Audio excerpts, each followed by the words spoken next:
Bueno, yo coincido en parte con Carmen, ¿no? Creo que un poco lo esencial y lo que estoy viendo en estos últimos años, por lo menos en la literatura boliviana, digamos en particular, y en la literatura boliviana, latinoamericana en general, es que sí se está haciendo una especie de revisita a ciertos aspectos históricos que antes no se los intentaba enfocar de cierta medida. Yo les ponía el ejemplo de la guerra del Chaco. ¿Y por qué ponía ese ejemplo? Ponía ese ejemplo porque, bueno, ustedes saben, ¿no? Llega la guerra, qué sé yo, y ese fue un momento fundamental para lo que es ahora Bolivia, o lo que no es, bueno, pero igual, ¿no? Pero sí fue realmente fundamental. ¿Por qué? Porque fueron a la guerra nuestros abuelos y encontraron al verdadero país, ¿no? Un país pobre, con contradicciones. Ahí se juntaron de todos los departamentos, ¿no? Primero. Y bueno, en cierta medida también se sintieron estafados por la guerra, ¿no? Ellos pensaban, bueno, algunos todavía piensan así, que estaban yendo a defender la patria, pero quizá en el fondo no era ese no era el tema, ¿no? Y todos los esfuerzos de la novelística de esos años estaban enfocados en ese sentido. Es por eso que teníamos novelas tan aburridas, tan pesadas, de las que junto con ese amigo nos quejábamos, ¿no? Pero creo que estamos en un momento decisivo para empezar a revisitar esos aspectos, ¿no? A revisitar esas islas de la historia, tanto latinoamericana como boliviana, y leerlas de otra forma. Creo que eso es importante. ¿Y por qué? Porque en cierta medida hay que volver a la historia y hay que ser cruel con ella. No podemos hacer lo mismo que han hecho nuestros abuelos, de ser condescendientes tanto con la patria, con el Estado, con el país. Yo creo que hay que ser cruel, ¿no? Y esa es una forma de hacer literatura. Eso en un principio. Y por supuesto que también es un pensamiento bastante generalizado ahora en Bolivia, de, digamos, darle la espalda un poco a las historias que tengan que ver con el país, ¿no? Se escribe, por ejemplo, hay novelas que transcurren, que uno no sabe si transcurren en La Paz, en Santa Cruz o en Nueva York, ¿no? No hay una identificación en ese sentido. Pero pese a que hacen eso, es también un sello bastante particular de lo que estamos viviendo ahora, ¿no? Por más que le den la espalda, digamos, a la historia boliviana, al darle la espalda, están en cierta medida poniendo en conflicto una forma de ver la historia.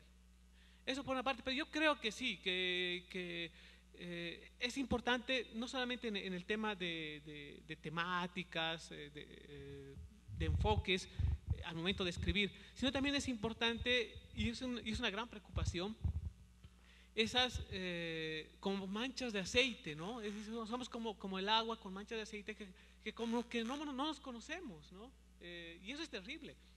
Tenemos internet, pero nos conocemos solamente por ahí, ¿no? Pero no, mis libros, por ejemplo, no llegan acá, es imposible que lleguen, y viceversa, ¿no? Los libros de un autor o autora joven no van a llegar a Bolivia, y si llegan a Bolivia, bueno, pues uno dice, pues ¿y quién será, no? Y viceversa. Ese me parece que es un gran problema, que me parece, que tengo la impresión, no pasaba lo mismo en el boom, ¿no? Había miren qué paradójico, ¿no? La época de donde se han acortado distancias por internet y la cibernética y no sé qué, pero como que se han ampliado un poco más las distancias en ese sentido, ¿no? Creo que ese es un gran problema, y creo que ese es el problema más bien que habría que tratar, más que hacia dónde va la novelística latinoamericana, ¿no? No olvidar que en el caso del boom, los autores se leían entre ellos porque vivían en París, ¿no? Es decir, todos vivían en 2 o 3 cuadras, unos cuantos en París, García Márquez estaba en Barcelona, Cabrera Infante y Fuentes en Londres. Es decir, se mandaban sus libros por correo, pues porque vivían más o menos en la misma región del mundo, que es una vieja tradición latinoamericana que tú invocabas, ¿no? Y que tú invocabas también, escribir desde fuera a Latinoamericana, ¿no? A Latinoamérica. Esta cosa que se vive, quien haya hecho un posgrado en Estados Unidos se habrá dado cuenta, o quien haya ido a dar clase o a Europa, de que Latinoamérica realmente siempre existe fuera de América Latina, ¿no? Es decir, si uno es mexicano toma un camión, ¿no? Pero cuando está haciendo el doctorado, hombre, toma un autobús, ¿no? Es decir, ese territorio latinoamericano siempre ha sido una comunidad que es imaginada para seguir nada más tocando los tópicos del día desde el exterior, ¿no? Con los autores del boom pasaba esto, todos vivían entre Londres, París y Barcelona y todos eran editados por un autor español, es decir, por un editor español que era Seix Barral, ¿no? Eso no demerita a absolutamente nadie, más bien habla muy bien de mucha gente, pero el caso es que el tránsito de los libros latinoamericanos siempre ha sido muy difícil de un lugar a otro, ¿no? Es decir, es muy complicado, siempre ha sido muy complicado mover un barco de libros de Buenos Aires a México, así de simple. ¿Qué podemos hacer para combatir eso? Es efectivamente una angustia. Hay otra angustia que yo noto entre los autores a lo largo del día, que es la de las lagunas históricas, ¿no? Pero de eso quisiera hablar en un segundo turno, y sé que estoy acaparando, entonces desde allá hay que chiflar para preguntarles cosas, ¿no? Levantar la mano, hacer ruido, cualquier cosa. En cualquier caso, yo veo el Bicentenario, como estás planteando, como han planteado los dos, como una magnífica oportunidad, hombre, para leernos unos a otros. Voy a decir una cosa brutal que no se dice en estos eventos, pero por una vez en la vida tenemos presupuesto.